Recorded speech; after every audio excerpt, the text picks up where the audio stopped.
Thank you. Now we're going to have a bit of fun for the next hour. Is that all right? And we're going to give you some really practical things, all right? You've had the motivation this morning.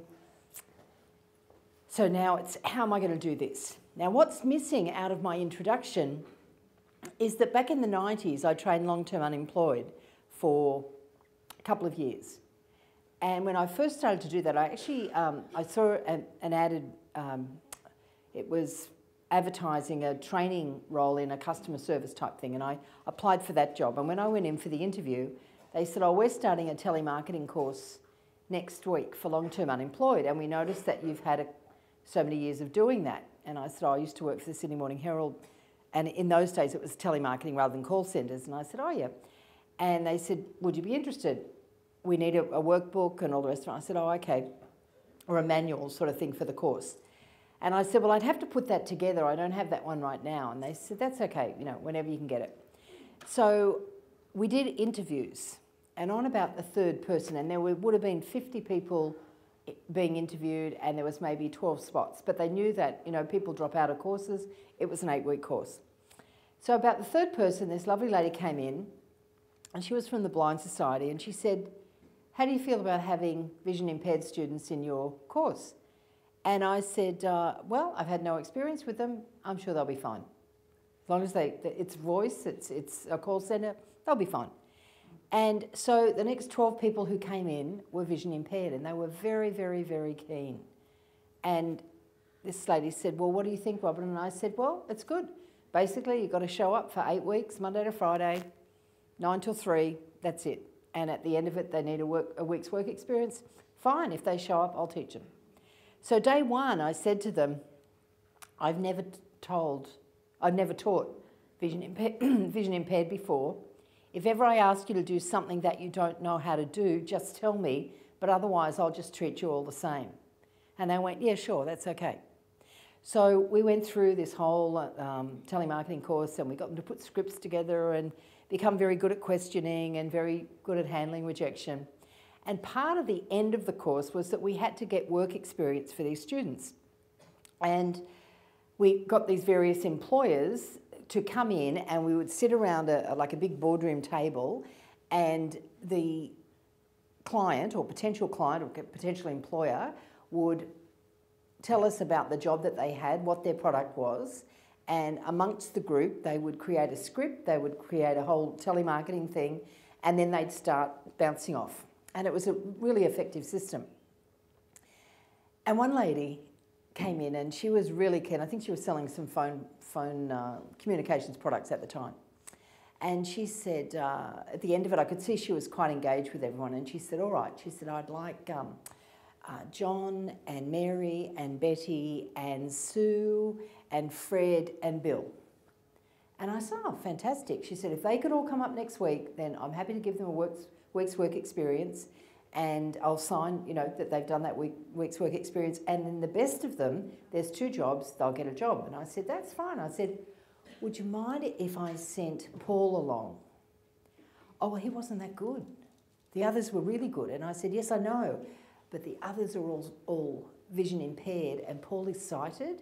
And if I send Paul, he can just get them kicked off with the system. And in those days, there was a system called Davos, and it was enlarged type from being quite normal size 10 or 12 font to quite large. So it meant that being vision impaired in a call centre wasn't a problem.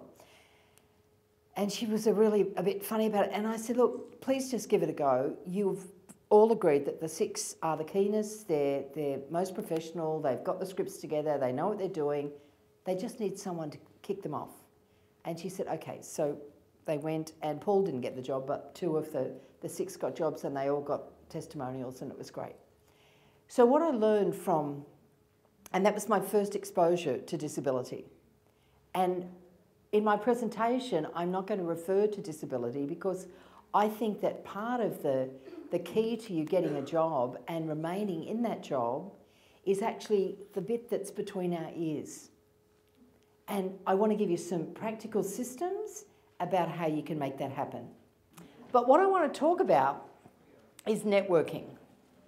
And I want to establish what it is and how networking can help you get a job.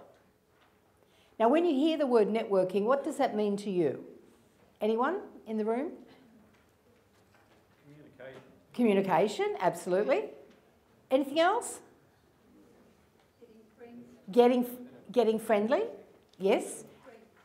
Yes, getting friends to help, absolutely. Getting friends to help. Tapping into other people's networks, absolutely. Anything else? Working together, absolutely. Yeah, all of that. So the mistake I think that people make with networking is they see it something that they do rather than something that they live. So the best networkers are those who are really helpful, they're friendly, and they realise that when you earn the right, you can tap into someone else's network. So I believe that networking is based on 3 universal laws. I didn't invent them, they've been around since time began, and they're all on page 1. The first one is that you give without expectation. Do something for someone not to get something back. Do something for someone because you want to help them achieve their goal. So some of you that arrived downstairs and might not have thought, gee, this is such a big club, this was a bit of a maze to get to this room. But someone may have seen you out at the start of the stairs or at the top of the stairs and said, oh, you're going to afford employment? It's round. Yep, just keep going round. And someone didn't say, oh, gee, it's 3 minutes to 10, you're going to be late. It'll cost you $20 for me to give you that information. That would have been silly. They just gave the information away. But we all know people who give with a hook, who actually give information or give help, but they give it with, I've done this for you, you owe me one. And those people aren't good networkers because they don't understand that that's not the way to do it. So giving without expectation is one. The second key is that great networkers have an abundance mentality. Now, I know that I'm speaking to an unemployed group and you go, well, unemployment's high in Sydney and in New South Wales and Australia in general, and there's not opportunity. So we're going to talk later about the hidden market, the hidden job market that's not necessarily on Seek, that's not necessarily in the paper. It's that hidden job market where someone says, oh, Fred, we need a few more people down at such and such where I'm working. Do you want a couple of shifts? I know you've had experience in that area. And they go, yeah, sure. So that's the hidden market. It's not advertised, but there's a lot of it. Okay, a lot of it goes on. And they say that something like only 20% of ads are actually advertised. So you want to tap into that hidden market, don't you? Yeah? So we're going to talk about abundance. You may not be working now, but there are jobs out there. We've just got to find the right one for you. The third one is the law of reciprocity.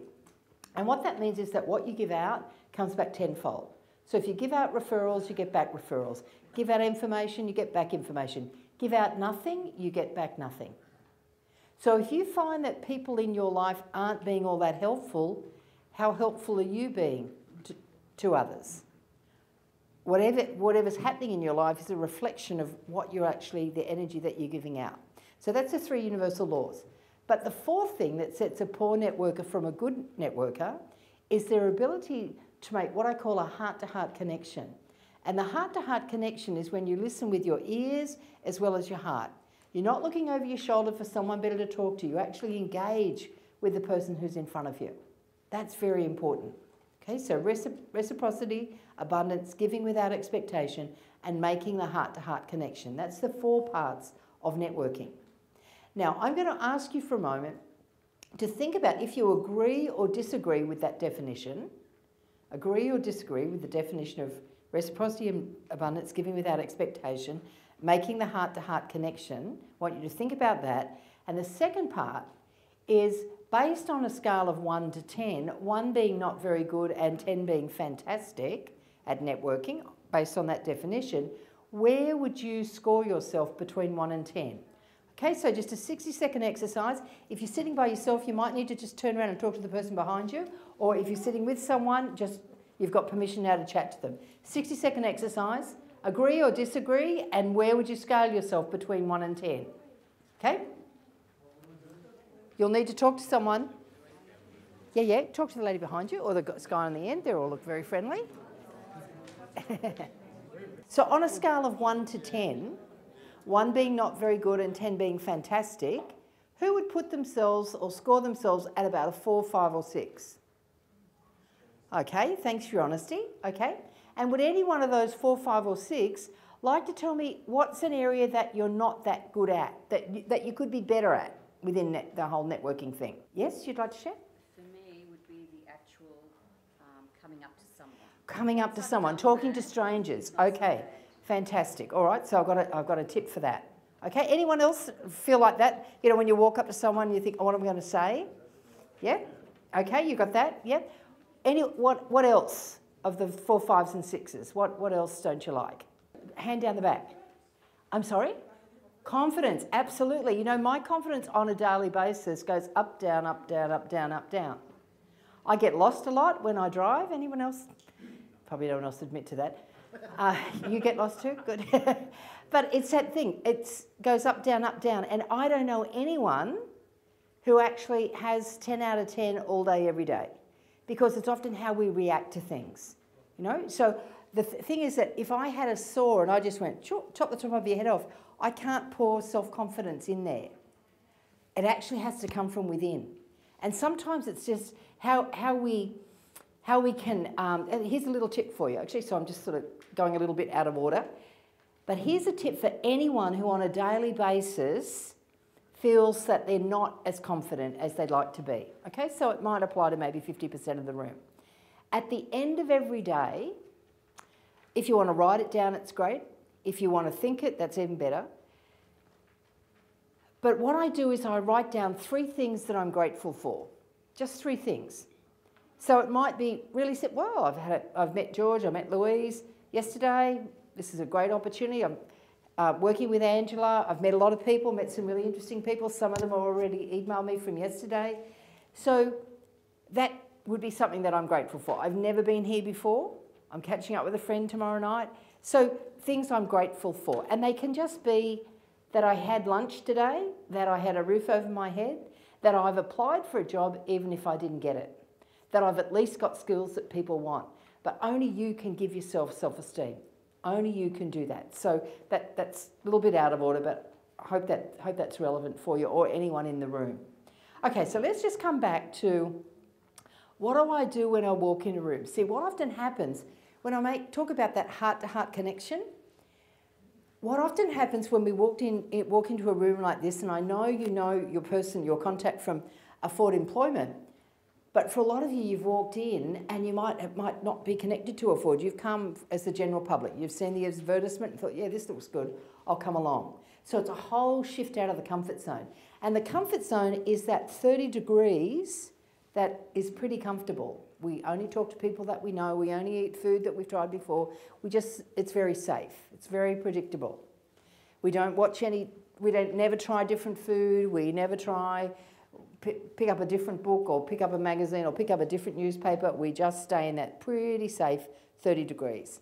Now that's comfortable, but it's pretty boring. And out of that 30 degrees is 45, 60, 90, 180, another whole world out there of 360 degrees. So one thing on a daily basis that you can do is just do one thing differently. It might be that you walk a different way. I walk in the morning. I didn't walk this morning. It was extremely cold. I nearly froze to death. I live in Tweed Heads on the Queensland border, and I do a lot of work in Darwin where it's like 30 degrees. So these last 2 days have been freezing. I didn't have enough clothes to go for the walk this morning. Look, rug up. So anyway, minor diversion.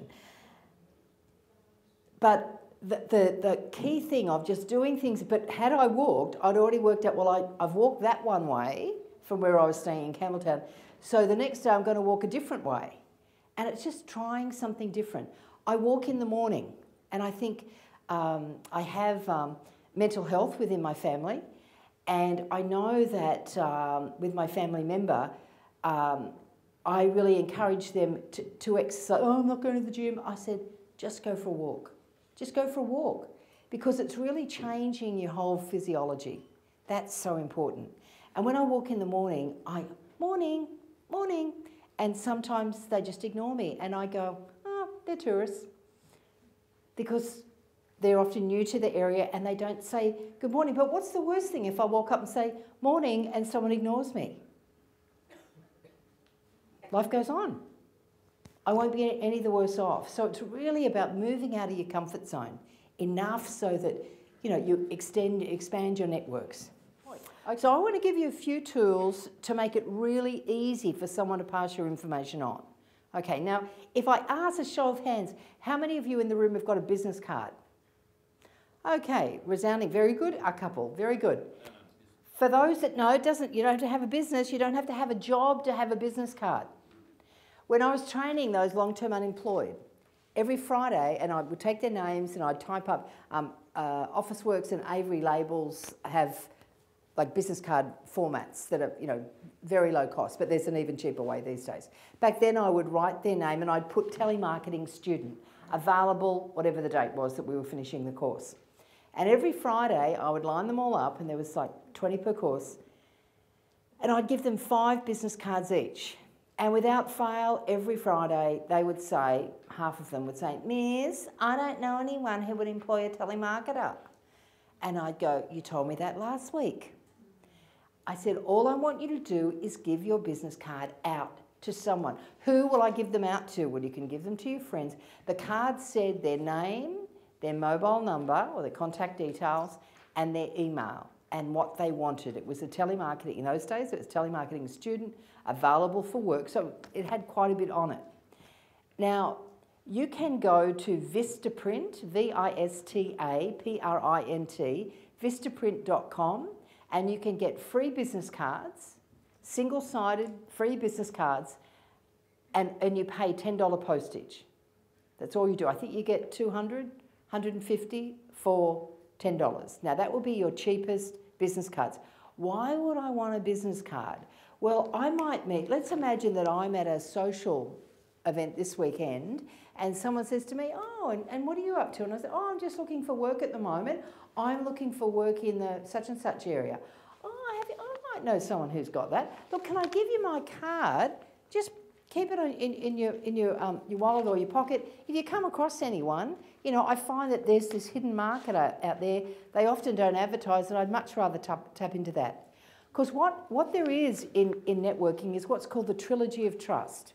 So Angela trusted me, you trust Angela and afford employment. So based on that, you're here today to see myself, Louise and George and hear a little bit about afford. So that's what's called the trilogy of trust. Now that's how you get a job. Someone trusts you and says, "Oh, Bill's a great guy." "Oh, okay, well, we're looking for someone." It's only a start. You see, what happens in the job market today, there's job share, or there's very few people that get a job that gives you 40 or 50 hours a week. Very few people. So it's really about just get a start. Last night on TV, I'm not sure if any of you watched the news, but there was the guy talking about disabilities employment. Did you know that Westpac employ 13% of their staff are disabled? Did you know that?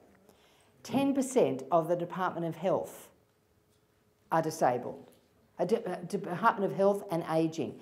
ANZ and many government departments also employ people with disabilities. So it's not about thinking, "Oh, there's no one that's employing." There are some very large organisations. They also quoted that 30% of people in the workforce are disabled.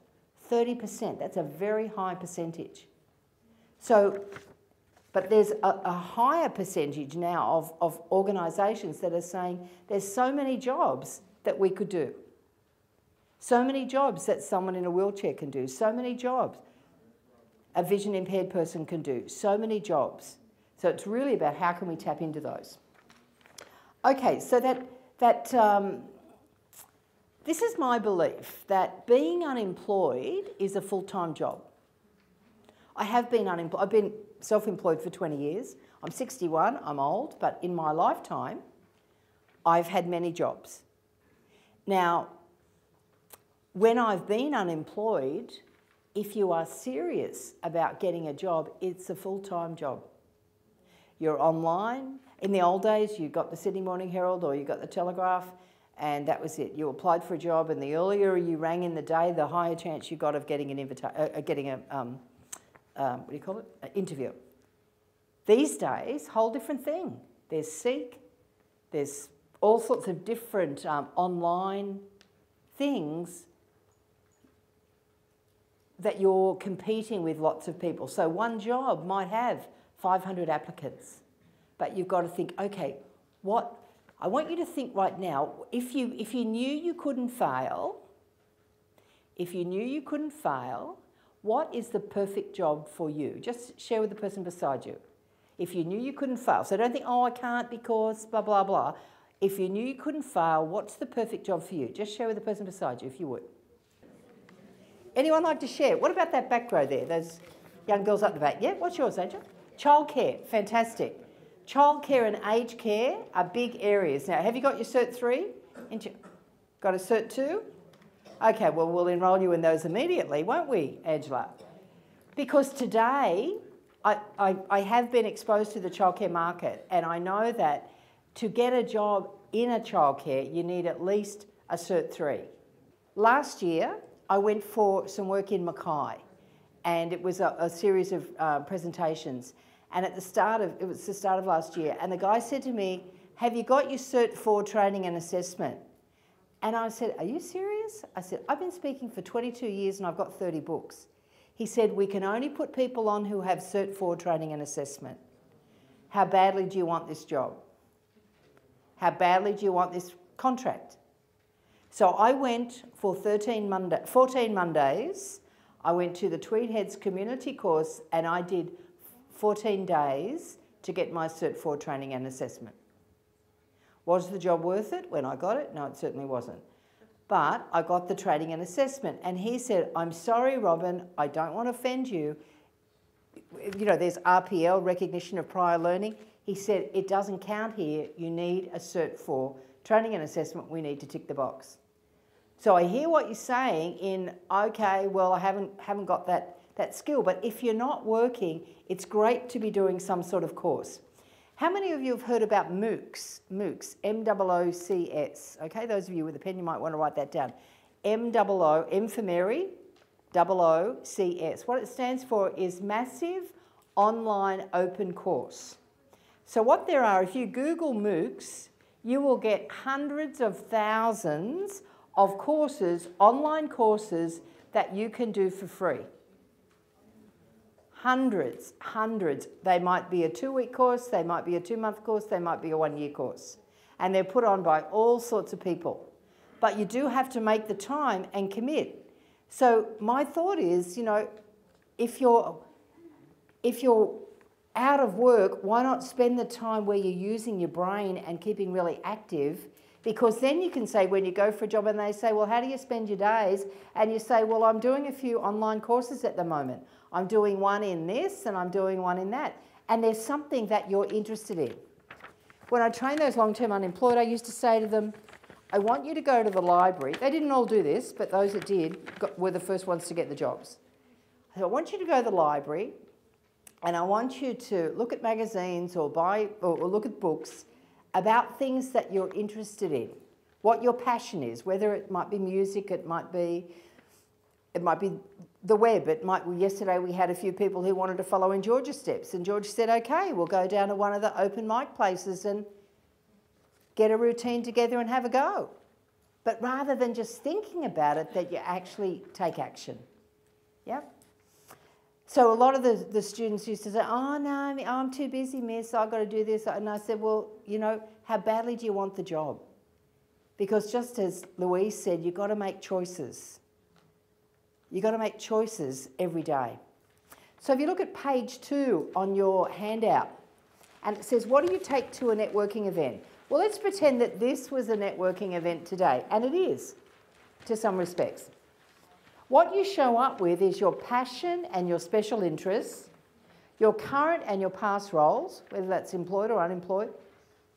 I'm assuming that all of you have had jobs in your life, you're just currently not working at the moment. Your life experiences, your wisdom and your networks. So that little bit in the middle, where all those overlaps, that's what you showed up with today. So how many people were not born within 10 k's of where they live now? Okay, not that many, only about maybe 10% of the room. All right. So when you first moved to this area, you would have had to find a whole new way of, well, where's the public transport and where's the best place to get takeaway and where's the best place to shop and where's the supermarket and where's this and where's that. So you had to find a whole stack of stuff. The first time you went on a holiday to a place you'd never been to before, everything was new, but you also had to find your way around. So you might have asked people. These days you might have gone online. But what happens is, let's say that you've moved to the area a week ago, a month ago, and you sort of haven't quite got the hang of, you know, just where everything is and where's the best place to do certain things. And then you meet someone and they say, oh, look, the Happy Dragon's got fantastic food. The club's great on Monday nights. They've got a roast. The other club down the road's got all-you-can-eat seafood on Wednesday nights, and such has got this. And you went, wow, thank you. Because what we've got to realise is that sharing information is what networking is about. So sharing the information, whether it's the hidden job market, whether it's the daughter that has got a Cert 3 but can't find work at the moment, without the qualification, you have less chance of getting the job than having the qualification. That's the bottom line today. So it may be a piece of paper and you might sit there thinking this is a total waste of time, as I did, of those 14 days, but I met some really interesting people at that course that I ended up forming a good connection with. When I say volunteering, I don't mean volunteering at a paid job and they're just using your ability. What I'm talking about is you can go online to like Volunteers Australia. They have a whole stack of volunteering jobs that you can do. And it might be talking to people. It might be, I volunteer. I've got a friend of mine who arranges Christmas lunch for 400 homeless people on the Gold Coast. And for the last few years, I've helped her with that. She works all year pulling it together. Everything's donated. But I go on the Christmas Eve and we cook all the food, and then on the Christmas Day we serve it.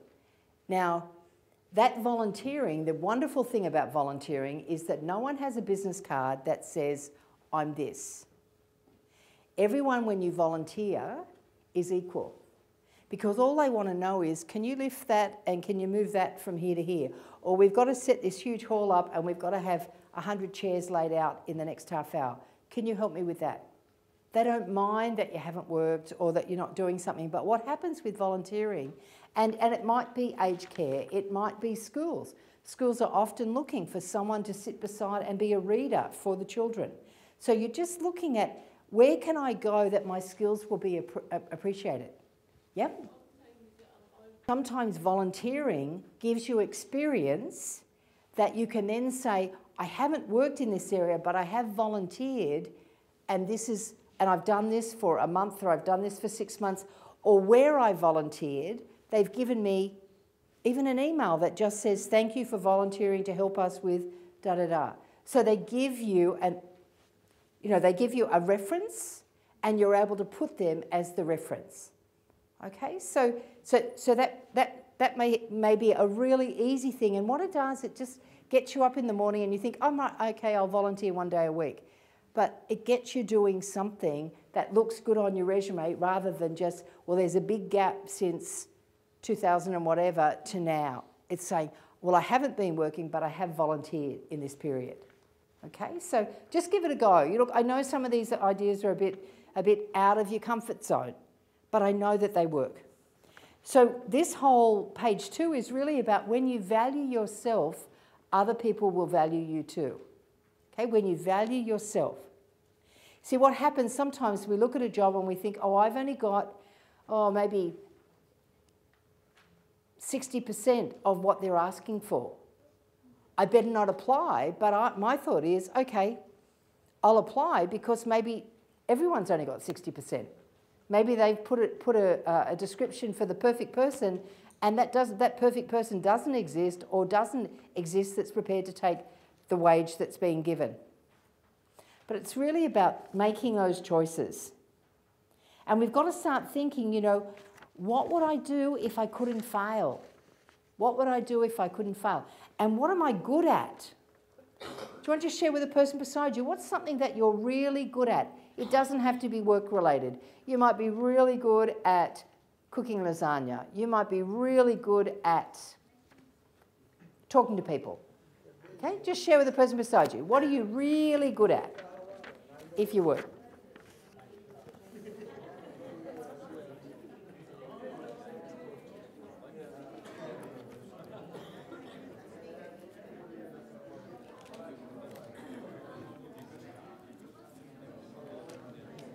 Okay, I've got a couple of more blues fags.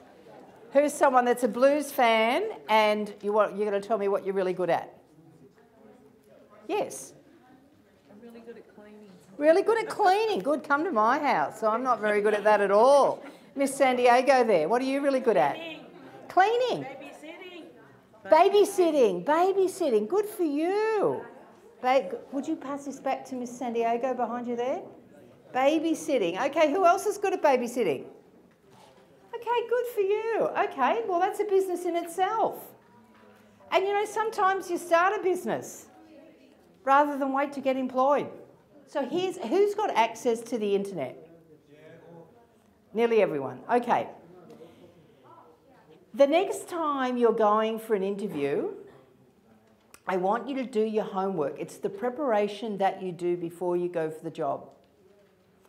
If I'm going in for, my job's no different. I wake up with zero income every day unless I work. I'm self-employed. So when I get someone that says, oh, we're thinking about you coming and speaking at wherever, I've got to start from somewhere. So the first thing I do, I go, oh, okay, what's the name of their company? And I get online and I'll look, and I might spend half an hour looking through their website. And I get as much information as I can. So that when I'm interviewed and they say, why should we give you this job? Well, I've looked at your website, I've read such a... So what you're doing is giving them the courtesy of at least knowing something about the organisation. The more prepared you are, the more attractive you're going to look to that client. I'm really keen to work. Give me a go. Just give me a try. So you say no to something to start something else. So think back what I've suggested to you. Business cards, definitely. Free business cards via Vistaprint. Yeah, so they've got the layout. You've just got to put your name, your contact details, your email, and the job that you're looking for. Don't think in terms of who am I going to give these to. When you've got them, you give them out. And just think in terms, if for every 5 business cards I give out, I get an interview.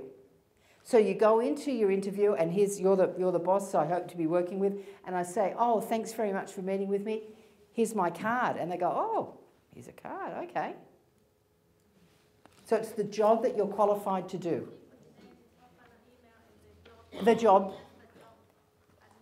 yeah, the job that you would like to do. So let's just say it might say administration clerk, or it might say childcare worker. If that's the job that you're qualified to do. And then you give that out and they say, oh, but this says childcare worker. And I say, yes, I know that is what I'm qualified to do, but I thought being a teacher's aide might be a good transfer of those skills. Because for a lot of us, we've got transferable skills that we don't think about. Yeah? Okay, so business card, MOOCs, you're going to have a look at the MOOCs and think, okay, that's a free online course that I can do in my own time. Maybe you and your friend do it together. So you help each other. But you put some time in to get the skills. And when it comes down to making conversation, I want to come back to that with you. When you're in your head, well, I'm sure I'm not the only person in the room that has this thing. You know when you're in your head and you're walking along or you're sitting in a room like now and you're going, no, she doesn't understand me. I've been unemployed for 5 years. I've done this, I've done that. I've got this disability. Blah, blah, blah. You've got your own little conversation happening in your head. And so that's happening, and then we're having a conversation here. So what happens sometimes when you walk into a room full of strangers, you're in your head going, oh my God, I didn't think there'd be this many people here. Oh, I can't even recognise the person from a foot. I think it's her. I forget what her name is now. I better not say hello because I've forgotten what her name is. Oh, it's a really unusual name. Oh, you know, oh, okay, can't talk to her. Where am I going to sit? What am I going to do? And we've got all this head stuff. And all we have to do is stand for a moment before you, well, two things.